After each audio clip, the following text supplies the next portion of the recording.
نحمده ونصلي على رسوله الكريم أما بعد فأعوذ بالله من الشيطان الرجيم بسم الله الرحمن الرحيم لو أنزلنا هذا القرآن على جبل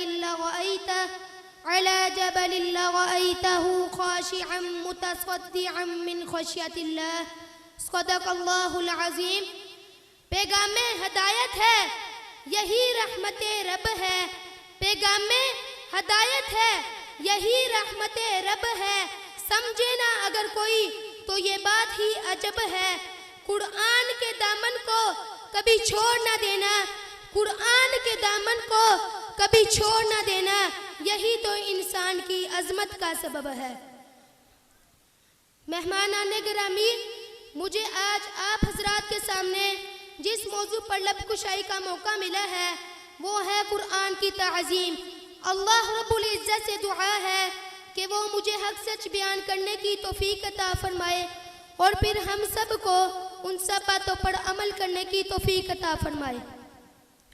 یہ کتنی ناقابل انکار حقیقت ہے کہ جب کسی بڑے کے خط آنے پر ہم کتنے جذبہ احسان کے ساتھ اسے وصول کرتے ہیں اور اتنے ادب کے ساتھ اسے کھولتے ہیں اور اتنے ہی ادب کے ساتھ اسے پڑھتے ہیں، اس کے معنی پر غور و فکر کرتے ہیں اور اپنی طاقت کے مطابق اس کے تقاضوں پر عمل کرنے کی کوشش کرتے ہیں۔ مہمانان گرامی، اگر ہم جیسے ناقص اور گنہگار لوگوں کے مکتوب کی اتنی قدر کر سکتے ہیں تو قرآن کریم تو پھر اللہ رب العالمین کا مکتوب ہے۔ یہ تو پھر وہ عظمت والا مکتوب ہے کہ اللہ فرماتا ہے کہ اگر میں اسے پہاڑ پر بھی نازل کرتا تو پہاڑ بھی میرے خوف سے ریزہ ریزہ ہو کر رہ جاتا۔ یہ تو پھر وہ عظمت والا مکتوب ہے کہ جب حضور صلی اللہ علیہ وسلم پر نازل ہوتا تو سخت سردی میں بھی ان کی پیشانی سے پسینے کے قطرے نمودار ہو جاتے تھے۔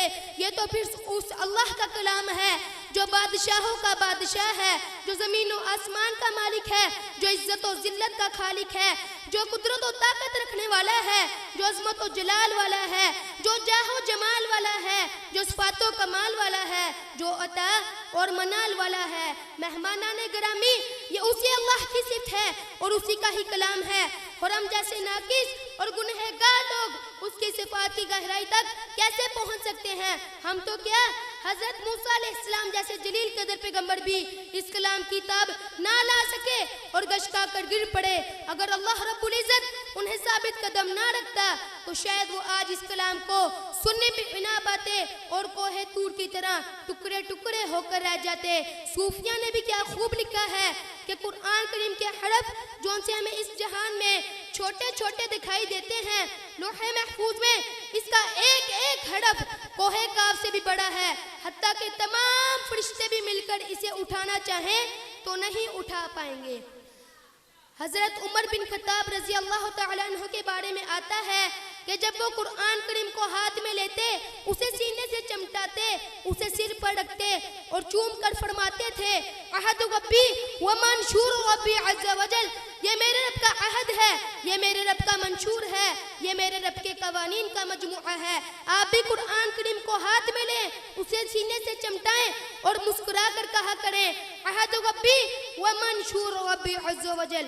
اللہ کے بندو، ان اوراق کی تعظیم کرو جن پر قرآن کریم کے الفاظ لکھے ہوئے ہیں، اس کپڑے کی تعظیم کرو جسے قرآن کریم کا غلاف بننے کا شرف حاصل ہوا ہے، اس تاپائی کی تعظیم کرو جس پر قرآن کریم کو رکھ کر پڑھا جاتا ہے، اس انسان کی تعظیم کرو جس کے سینے میں قرآن کریم جیسی عظیم دولت محفوظ ہے، اس مدرسے کی تعظیم کرو جس میں دن رات قرآن کریم پڑھا اور پڑھایا جاتا ہے، اس استاد کی تعظیم کرو جو دن رات قرآن کریم کی تعلیم و تدریس میں لگا ہوا ہے۔ مہمانان گرامی، اگر ہم دنیا میں قرآن اور قرآن پڑھنے والوں کو عزت دیں گے تو قرآن نازل کرنے والا اللہ ہمیں آخرت میں عزت بخشے گا۔ قرآن کی تعظیم ہمارے ایمان کا حصہ ہے۔ اگر ہمارے دل میں قرآن کی تعظیم نہیں تو ہمارے دل میں ایمان بھی نہیں۔ قرآن کو دیکھو تو وہ بھی تعظیم کے ساتھ دیکھو، قرآن کی تلاوت کرو تو وہ بھی تعظیم کے ساتھ کرو، قرآن کو ہاتھ میں لو تو وہ بھی تعظیم کے ساتھ لو۔ قرآن کی تلاوت کرتے وقت صرف ایک احساس ہو کہ بادشاہوں کے بادشاہ کا کلام ہے۔ قرآن کی تلاوت کرتے وقت خیالات ادھر ادھر نہ جائیں، صرف اللہ اور اس کے کلام کی طرف متوجہ رہیں۔ ایک بزرگ سے کسی نے دریافت کیا کہ جب میں قرآن کریم کی تلاوت کر رہا ہوتا ہوں خیالات ادھر ادھر چلے جاتے ہیں، تو انہوں نے جواب دیا اگر دنیا میں اللہ کے کلام سے زیادہ اور کوئی چیز محبوب ہے ہی نہیں تو خیالات ادھر ادھر کیوں جائیں گے؟ سبحان اللہ، کیسے لوگ تھے کہ اللہ کا کلام پڑھنے میں اتنا منہو ہو جاتے تھے کہ دنیا مافیا کی کوئی خبر ہی نہیں رہتی تھی۔ یہ کیفیت ہمارے اندر بھی پیدا ہو سکتی ہے، ہمارے اندر بھی آ سکتی ہے، لیکن شرط صرف ایک ہے کہ دل میں اللہ کی اور اللہ کے کلام کی عظمت ہو۔ اللہ رب العزت سے دعا ہے کہ ہم سب کے دلوں میں اپنی اور قرآن کریم کی عظمت بڑھ دے۔ مہمانان گرامی، میں نے آپ حضرات کے سامنے چند اشعار پیش کیے تھے، وہی اس کا حاصل کلام ہے۔ پیغام میں ہدایت ہے، یہی رحمت رب ہے، پیغام میں ہدایت ہے، یہی رحمت رب ہے، سمجھے نہ اگر کوئی تو یہ بات ہی عجب ہے۔ قرآن کے دامن کو کبھی چھوڑ نہ دینا، قرآن کے دامن کو کبھی چھوڑ نہ دینا، یہی تو انسان کی عظمت کا سبب ہے۔ وما علینا الا البلاغ المبین۔